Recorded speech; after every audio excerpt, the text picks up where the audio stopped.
ว That's the day คนแล้วตอนนี้เราก็จอดรถแล้วเดินมาถึงแล้ว ฮัลโหลฮัลโหลวันนี้ทุกคนกลับมาพบกับช่องของเรานะจ๊ะและทริปนี้ก็จะเป็นรถทริปของเราก็จะไปที่แอริโซนาและซอลเลกซิตี้แล้ววันนี้ทริปแรกของเรานะคะเดินทางออกจากลาสเวกัสกำลังมุ่งหน้าไปที่ฮูเวอร์แดมเราจะไปดูที่เขื่อนฮูเวอร์กันนะคะวันนี้ตามกันมาเลยดูเส้นทางเราขับออกมาตามเส้นทางถนนสาย 93 หรือ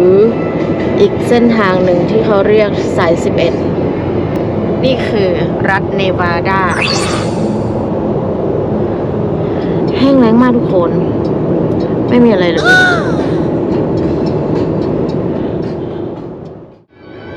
อย่างในประวัติศาสตร์ที่เขาบอกไว้ก็คืออเมริกันอินเดียนที่เคยมาอยู่ก่อนหน้านี้เขาก็จะชอบอยู่ในเขตของแอริโซนาเนวาดาเต็มเลยอันนี้ก็น่าจะเป็นพื้นที่ของเขาแหล่งของเขาแหละ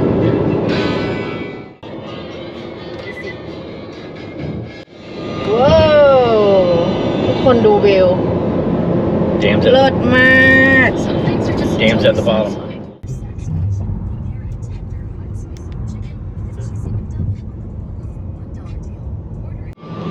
และนี่คือเส้นทางไปฮูเวอร์แดม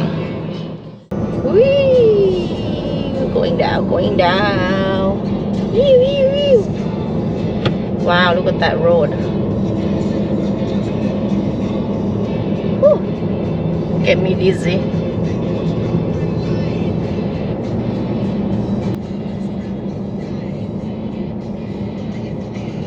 it's all red rock desert Oh, you haven't seen Red Rock yet. This is the beginning. oh U.S. Department of Interior, don't. US Department Hoover Dam This is no camera Hey, this is whoa we pass through of course. ไปได้จ้า Everybody knows me. ไม่มีข้อสงสัยไม่ได้พกอาวุธไม่ได้พกยาไม่ได้พกอะไรที่เป็นที่ต้องสงสัยก็ข้ามเข้ามาในเขื่อนของเขาได้นะคะตรวจเข้มมากเมื่อกี้คือไม่กล้ายกกล้องขึ้นมาเลยเพราะว่ามันเป็นส่วนของ US I don't know Department if I parked. I think This is oh you can go straight that's the bridge scenic overview. If you want to walk along the bridge like we went over, no want to go to the no dam. we're gonna go to see I don't really care about that too much. I mean, it's probably some great views, but I'm going to go to the dam. They're probably getting good pictures of the dam from. Yeah. Whatever. We'll get good pictures right here. wow That's the best place to park right there. That's a good picture of the dam. We'll stop there on the way back. Yeah. That's the bridge we went across. whoa Oh yeah. ดูหาทุกคนว้าวดูเส้นทางนะคะ Well, they had fun building that เป็นสะพาน bridge. ข้ามเขื่อน That's the dam. oh that's the dam I see that the wall But it goes 1,000 foot down. You just can't see it yet. Jesus they make a huge one It's the biggest in the world. I think. You don't realize how far it goes down. yeah You'll see when we get out.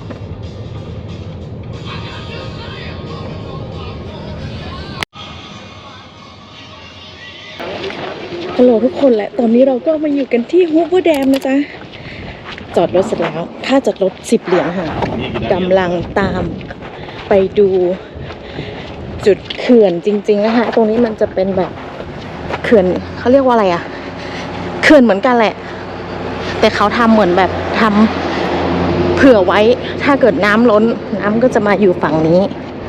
แต่เดี๋ยวเราจะไปดูตัวเขื่อนจริงๆนะคะใหญ่มากทุกคนกว้างมากสุดยอดว้าวลูกกระตา Well, we can see the other side. ตรงนี้ก็จะเป็นประวัตินะคะบอกว่าสร้างเมื่อไหร่สร้างขึ้นเมื่อปี1930คิดดูปีนี้2024 80-90 ปีมาแล้วนะคะ คนอเมริกันนี่เขาสุดยอดจริง Look at that big tunnel down there. Isn't that scary? ๆ Yeah I don't wanna look down right now It's deep underground, all the way down. Let me see This is an overflow emergency. In case it gets too full, Wow. it overflows and come down here. See, they don't want it to go over the dam, so if it gets over this high, Yeah it'll come over here. Same on the other side. It's to prevent flooding on this side. และตรงนี้ก็คือจุดของสันเขื่อนนะจ๊ะ ของฮูเวอร์แดมเขื่อนฮูเวอร์เขื่อนตรงนี้คือจะจุแม่น้ำโคโลราโด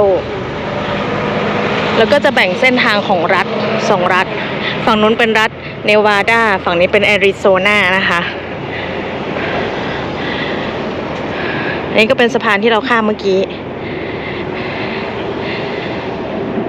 ว้าว That's a dam This is a special dam. The water's down there, but you got to walk through the middle. The water's there. It flows underneath that. Is it? Let me see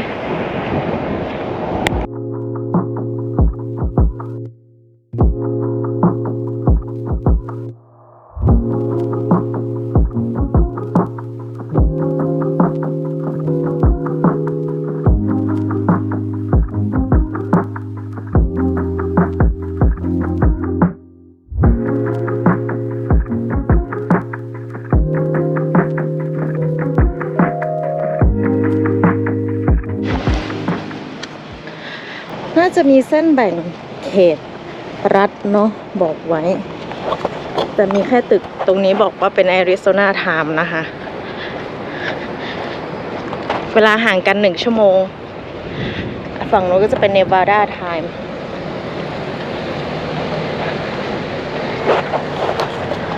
So are they the same home or no? No one hour different That's good for us. Is that bad for us? bad because Are we going in the future? yeah We gotta get going. แล้วตอนนี้เราก็ต้องรีบออกจากเขื่อนมาแล้วนะคะ เพราะว่าเรามีอีก2 จุด 2 เป้าหมายที่เราต้องไปในวันนี้นะ ไปกันต่อเลยจ้า ตอนนี้เราข้ามสะพานสันเขื่อนมาแล้วนะคะ ข้ามมายังฝั่งในเขตของรัฐแอริโซนาแล้วจ้า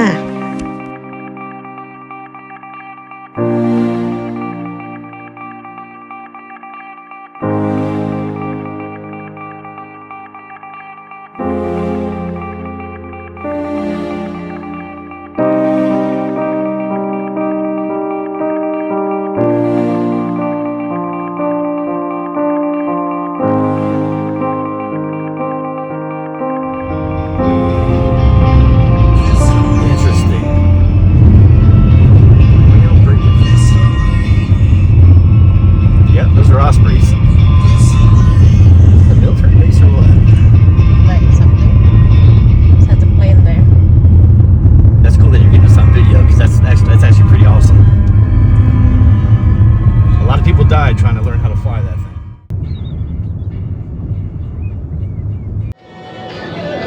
ไม่น่าเชื่อว่าจะมีคนอาศัยอยู่แถบนี้เนาะเขาจะเอาอะไรกินอ่ะ นี่คือยังไม่เห็นซูเปอร์มาร์เก็ตหรืออะไรเลยนะเนี่ย ดูบ้านอ๋อจังมาก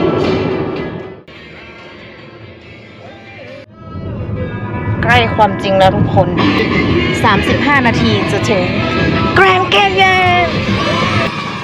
ทุกคนตอนนี้เราก็มาถึงทางเข้าแกรนด์แคนยอนแล้วจ้า Canyon Entrance นี่ก็เป็นโรงแรมร้านอาหาร ก่อนที่จะเข้าไปในแกรนด์แคนยอน Ooh, Big E Steakhouse.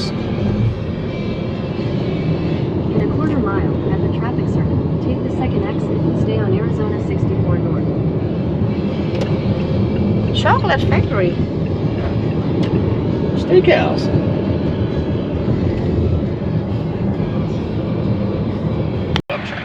นี่คือทางเข้า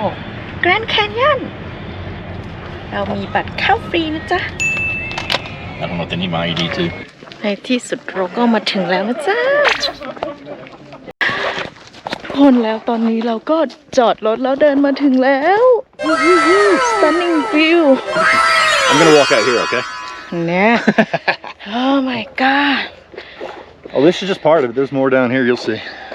We're gonna go all the way to the other side. วู้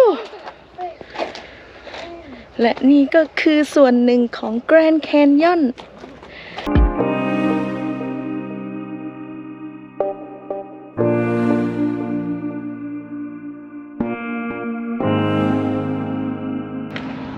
That's a big one, big rim. It's hard to even actually tell. Yeah. It says we are here. You can't really tell where the edge is, though. You know what I mean? Yeah. สุดยอดมาก ธรรมชาติสร้างได้สุดยอดมาก Oh my god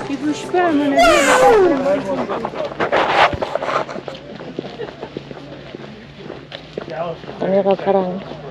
เดินไปตรงจุด view point จุดที่มันยื่นออกไปนะคะโอ้ยแอบน่ากลัวนิดนึงอะดูสิยื่นออกไปแบบSing with the nature. Telling you, this is the answer to solve the water, rising waters. Just flood the Grand Canyon. Problem solved. Earth lives.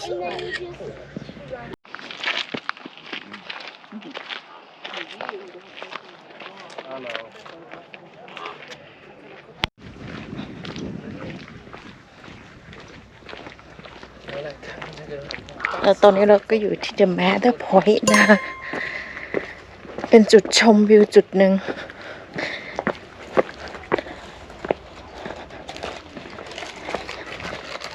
Oh my There you go.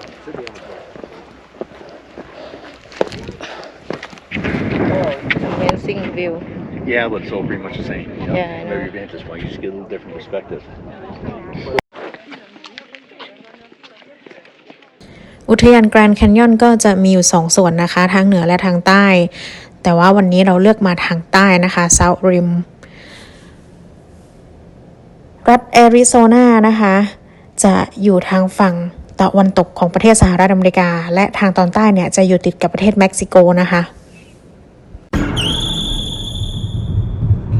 เราก็ได้เดินทางออกจากแกรนด์แคนยอนมาแล้วนะจ๊ะเดี๋ยวจะไปกันต่อที่เมืองเพจแอริโซนานะคะก็จะใช้เวลาขับรถประมาณ2 ชั่วโมงครึ่งนะคะจากนี้ก็จะเห็นวิวทิวทัศน์สวยๆแบบนี้กันเลยจ้าทุกคน There's a place to pull over here. เห็นอะไรแปลกๆสวยๆก็จะแวะไปตามทางแบบนี้นะจ๊ะเพราะว่าเมืองฟลอริดาที่เราอยู่เนี่ยมันจะไม่ได้เป็นแบบพื้นที่แบบนี้เนาะไม่ได้โล่งเตียนที่เนี่ยแอริโซนาคือแบบว่าทะเลทรายเต็มๆต้นไม้แบบเตี้ยๆสูงๆนี้มักไม่ค่อยเห็นเลยนะคะแล้วก็ดินแดงๆแบบเนี้ย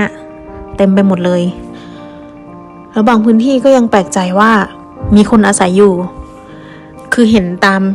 สายไฟอะนะมันก็มีไฟเข้าถึงบ้านนะคะแต่แปลกใจว่าแล้วน้ำล่ะน้ำมันจะมาจากไหนคนเขาจะอาบน้ำกันยังไงนี่ก็คือยังหาข้อมูลไม่ได้เหมือนกันนะคะแปลกอยู่ยังสงสัยอยู่เหมือนกัน They're watching the latest thing on Amazon right now. They're loving it. It's nothing to say you can't have a good life out here. ดอกไม้ตามข้างทางสวยเวอร์สีแบบว่าคัลเลอร์ฟูลมากสีส้มสีแดงแป่นออกมาเลยแปลกใจเหมือนกันว่าฝนตกน้อยมากแต่ว่ามีต้นไม้และดอกไม้ขึ้นอย่างสวยงามเลยนะคะ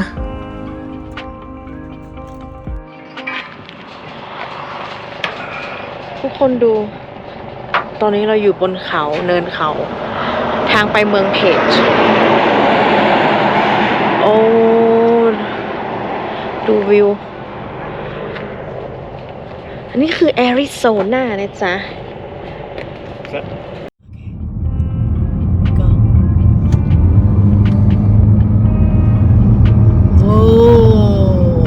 Nice. So watch out for falling rocks.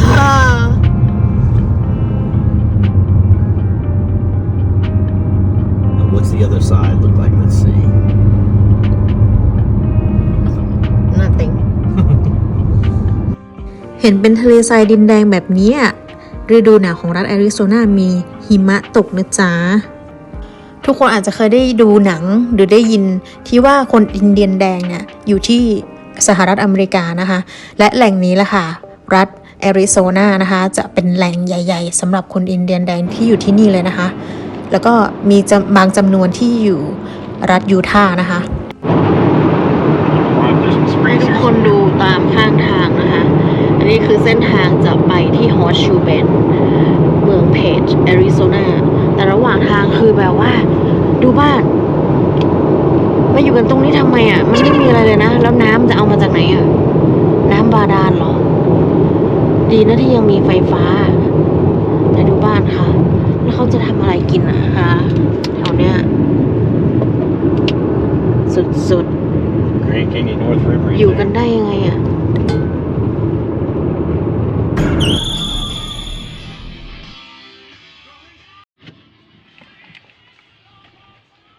ทางเข้ามาฮอตชูเบน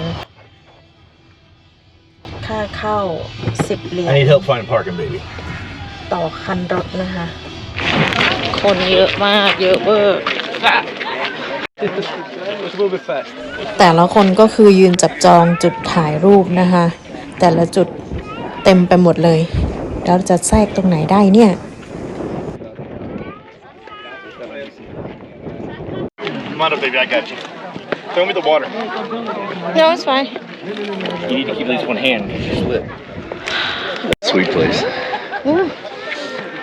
I can almost make it to the river for a jump from here. No, I get a good run. Wish I would have brought my professional. จุดตรงนี้หวาดเสียวเวอร์ โอ้ my god ดูค่ะทุกคนแล้วตอนนี้เราก็อยู่ที่ฮอตชูเบนเพจแอริโซนาจ้า